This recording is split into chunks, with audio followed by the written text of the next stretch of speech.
On August 8th, the 2014 Clif Psicobloc Masters was one of the most spectacular climbing competitions the world has ever seen.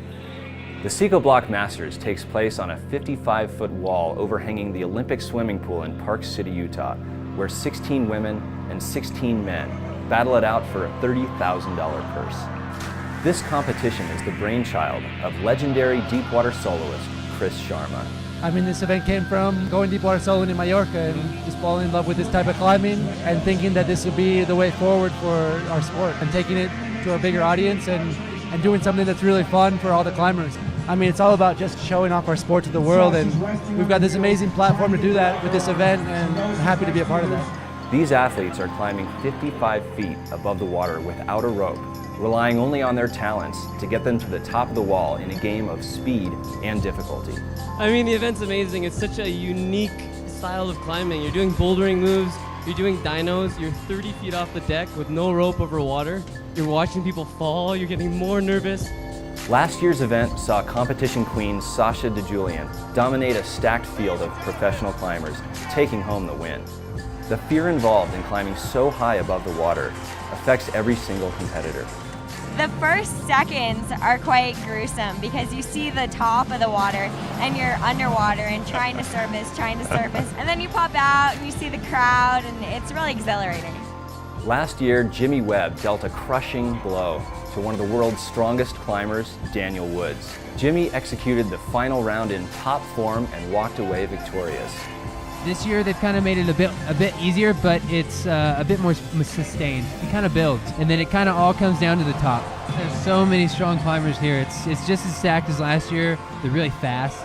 The competition format was adjusted to create a hybrid of speed and difficulty, which turned Friday night's final into a drag race.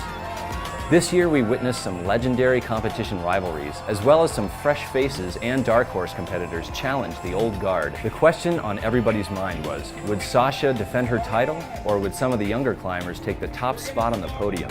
Some of the surprise wild card finishers like Claire Burfine, 16 years old, and she was our #1 competitor. First couple times up the wall are pretty unnerving, and she has shown no signs of slowing down at all.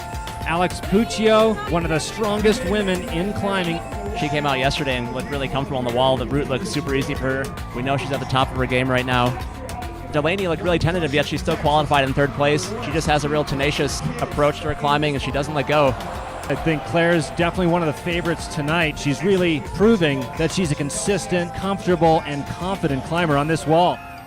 Really impressive climbing so far from Claire Burfine. Not thinking about the water until you get to the top, then you start freaking out, and then you're like, pencil. Yeah, the countdown is like, oh my god, oh my god. If I had to choose who was going to win this, Ashima and Alex would certainly be among the top 3, Claire being the 3rd. Alex Puccio started climbing at 13 years old, and Ashima is only 13 years old and already as accomplished as Alex Puccio. Alex just basking in the sun right now. She tops out this wall. Alex is moving on, and Ashima is eliminated. They're neck and neck. They're move for move, less than half a second away from each other.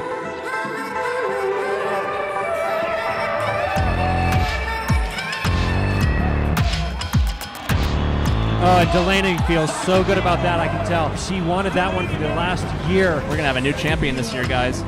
They both know it's coming down to speed because they both finished this wall. It's a true race to the top. Claire's eking out ahead of Alex. It's anybody's game at this point.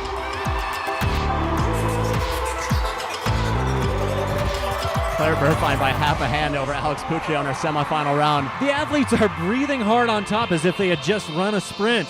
You know Alex is super disappointed right now because she felt strong and looked strong, but Claire Burfine, the 16-year-old newbie, made it happen. She knows she's got it now. She's got one more move. There she goes. And Delaney will move on to the final round. She's going to face off against Claire Burfine, showing that she deserves a place in this final. She hesitated last year against Sasha DeJulian, and she got a 2nd place win. This year she wants it bad. I know that for sure.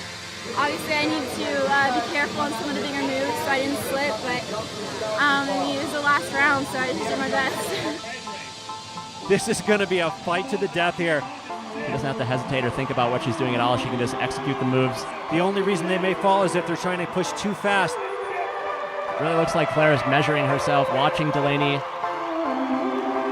Claire's using her speed skills to get to the top. She only has a couple moves. Burfine takes the 2014 Clif Bar Psicobloc Masters. That was an amazing run by Claire Burfine. We both would have put money on her, and sure enough, she pulls ahead. In the end, Claire Burfine shook up the women's field by knocking out national champions Alex Puccio and Delaney Miller for the victory. As the sun set on Olympic Park, the crowd was poised for an exciting men's round. The seeding round placed last year's champion Jimmy Webb against the blazing fast and veteran World Cup athlete Sean McCall early in the round. Would Jimmy be able to defend his title, or would the world's strongest climber Daniel Woods become Psicobloc champion? But Jimmy Webb is going to take this opening round. Last year, I think a lot of people were surprised that he won. He's definitely better at shorter climbs. Ben Barkin just took a nice heart-wheeling fall into the water. Meanwhile, Sharma, pressure's off. He's going to take his time to get to the top. He's used to this style. He's won European Psicobloc comps.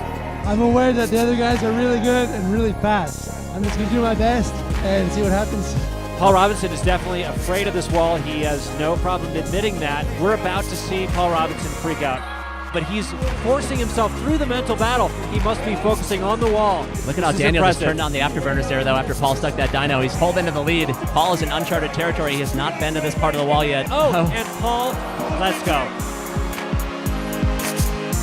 They're just flying up this wall, reckless abandon. They are climbing sloppy. They don't need to be precise. They just want to get to the top of this wall as fast as they can. It is truly a race.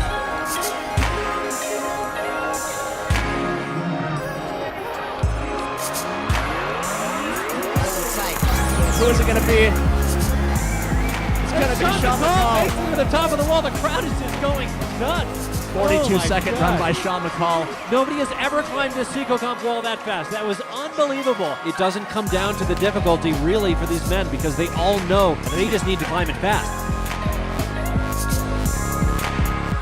John Cardwell ahead of Chris Sharma. They are neck and neck right now as they pull onto this head wall 50 feet off the deck. Chris Sharma, just by a split second, makes it to the top of the wall faster than John Cardwell. Incredible adrenaline rush. I knew that we were kind of neck and neck, but then I didn't quite realize until I got 1 second to kind of look over and I realized we were in the exact same spot. So it's just going, and then, man, you're going against Chris Sharma.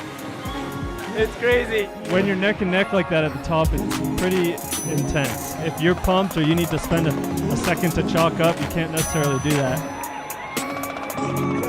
Clement hesitating for a second. Carlo gives a look at Clement, and Carlo's going to take it. Carlo barely grabbing the top before Clement Betchen. I got the route pretty dialed and just trying to go quickly without making any mistakes, because if you make a mistake, you know you're out of it. The difficulty is clearly no longer an objective. It is simply coming down to speed for these guys. Sharma pointed to Sean McCall as one of the people who might win this comp. Sean McCall knows Chris Sharma's reputation, as does every climber in the world. It's going to come down to the head wall. Sean McCall about 2 moves ahead right now. Chris going to have to pour it on, and that's going to be it for Chris Sharma. Chris Sharma himself fell off the wall. That was surprising. He was rushing it. He had to rush it. This is for the spot and final. Face off with Sean McCall. Who's it going to be? Daniel Woods at College University. Woods just ahead. One more move. Daniel Woods barely pulls ahead of Carlo to make it to the summit of the wall. They both climbed perfectly, but Daniel was just a half a second faster than Carlo Traversi. Sean McCall on the left, Daniel Woods on the right. They're getting poised for the gun. These guys are not going to have much time to think about their feet. They are thinking about their next handhold. They're moving their body, jumping as much as they can, as fast as they can. Sean McCall way out in front. Daniel's going to have to put it on here if he's going to catch up. You know Daniel wants it. He was second place finisher last year, but Sean McCall is ahead, and it looks like Sean's going to take it. Another heartbreaker for Daniel Woods, second place again, just like Delaney Miller for the women was second place again. In the end, the winners excelled in both speed and difficulty. For our women, Claire Burfine came out of nowhere to edge out Sasha and Delaney. A major upset no one saw coming before the qualifying round. On the men's side, Sean McCall blasted his way to the top of the wall, unmatched by even the Psicobloc master himself, Chris Sharma. Thanks for joining us for another action-packed deepwater soloing event at the 2014 Clif Bar Psicobloc Masters. I'm Chris Widener, and I hope to see you next year.